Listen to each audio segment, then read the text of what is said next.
என்னம்மா அத்திப்பழங்கள்லாம் கையில் வச்சிட்டு இருக்கீங்க? அத்திப்பழம் இங்கே போக மாட்டேங்குது. எது பற்றி யாருக்குமே மக்களுக்கு தெரியல. அதனால இங்கே வாங்க மாட்டேன்றாங்க. இது என்னன்னு கேட்குறாங்க எல்லாருமே. இது ரத்தத்துக்கு நல்லது, ரத்த புஷ்டியானது, காட்டுக்கு நல்லது, உடம்புல இது சுகரை குறைக்கும். இது எல்லாமே எல்லாத்துக்குமே நல்லது. குழந்தை இல்லாதவங்களாம் சாப்பிட்றாங்க. குழந்தை இல்லாதவங்க, குழந்தை இல்லாதவங்களுக்கு குழந்தை இருக்கும். ரெகுலரா சாப்பிட்டோம்னா நல்லது. நம்ம ஊர்ல யாருக்கும் அது தெரிய மாட்டேங்குது. இந்த ஊர்ல யாருக்குமே அது தெரிய மாட்டேங்குது.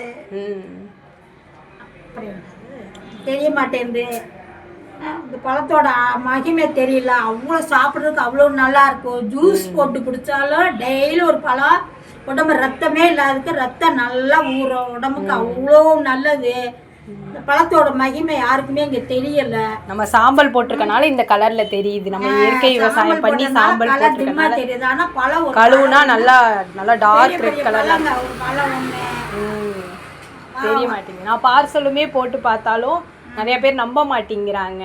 இவங்க வந்துட்டு கொடுப்பாங்களா? நம்ம தோட்டம் வச்சிருக்கோம், கடை வச்சு வியாபாரம் பார்த்து தோட்டத்துல இருந்து வர்ற பழங்க, தோட்டத்துல இருந்து வெளியூர்ல நிறைய பேருக்கு தேவைப்படுது. தோட்டத்துல இருந்து பப்பாளி, தோட்டத்துல இருந்து சப்போட்டா, நாங்க எல்லாமே இது எங்க தோட்டத்துல இருந்து விளைஞ்சு வருது. ஆனா வேணுன்றவங்க அதை ஆர்டர் பண்ணிக்கோங்க.